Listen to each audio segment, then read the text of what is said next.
So என்னோட வெர்ஷனில் basmati rice use பண்ணி திண்டுக்கல் பிரியாணி ஸ்டைலில் பண்ணியிருக்கேன்.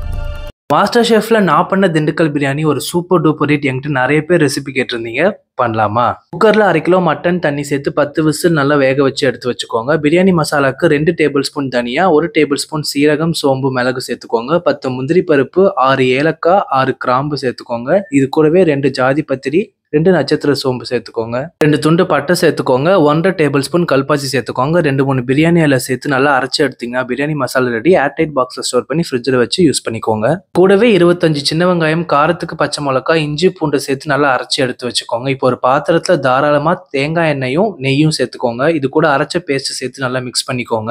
குறைவான சூட்லேயே வச்சுக்கோங்க. இது கூடவே மஞ்சத்தூள் சேர்த்துக்கோங்க. காஷ்மீரி மிளகாய் தூள், உப்பு சேர்த்து நல்லா மிக்ஸ் பண்ணிக்கோங்க. வேக வச்ச மட்டனும் அரைச்ச பிரியாணி மசாலா 2 டேபிள் ஸ்பூன் சேர்த்துக்கோங்க. புதினா கொத்தமல்லி சேர்த்து நல்லா மிக்ஸ் பண்ணிக்கோங்க. 1/4 கப் அளவு தயிர் சேர்த்துக்கோங்க. 1/2 எலுமிச்சை பழத்தை சேர்த்து மிக்ஸ் பண்ணிட்டு மூடி போட்டு ஒரு 10 நிமிஷம் வேக வச்சுக்கோங்க. நல்லா எண்ணெய் பிரிஞ்சு வந்ததும் 1 கப் அரிசிக்கு 2 கப் அளவு தண்ணி சேர்த்துக்கோங்க. நான் மட்டன் வேக வச்ச தண்ணி தான் எடுத்திருக்கேன். தண்ணி நல்லா கொதிச்சதும் 1/2 மணி நேரம் ஊற வச்சிருக்க சீரக சம்பா அரிசி சேர்த்துக்கோங்க. அரிசியும் தண்ணியும் சம அளவு வந்ததும் கட் பண்ணி வச்சிருக்க புதினா கொத்தமல்லி சேர்த்துக்கோங்க. வாழை இலை போட்டு 20 நிமிஷம் தம் போட்டு எடுத்தீங்கன்னா கம கமன்னு என்னோட மாஸ்டர் ஷெஃப் சிக்னேச்சர் ரெசிபியான திண்டுக்கல் பிரியாணி ரெடி. கண்டிப்பா ட்ரை பண்ணுங்க, செம்ம டேஸ்டா இருக்கும். இந்த வீடியோவை இப்பவே சேவ் பண்ணிட்டு உங்க ஃப்ரெண்ட்ஸ் அண்ட் ஃபேமிலிக்கு ஷேர் பண்ணிருங்க. மறக்காம ட்ரை பண்ணிட்டு எப்படி இருக்குன்னு சொல்லுங்க. இந்த மாதிரி easy and yummy master chef ரெசிபிஸ்க்கு பிராவ்ஸ் கிச்சனையும் ஃபாலோ பண்ணிக்கோங்க.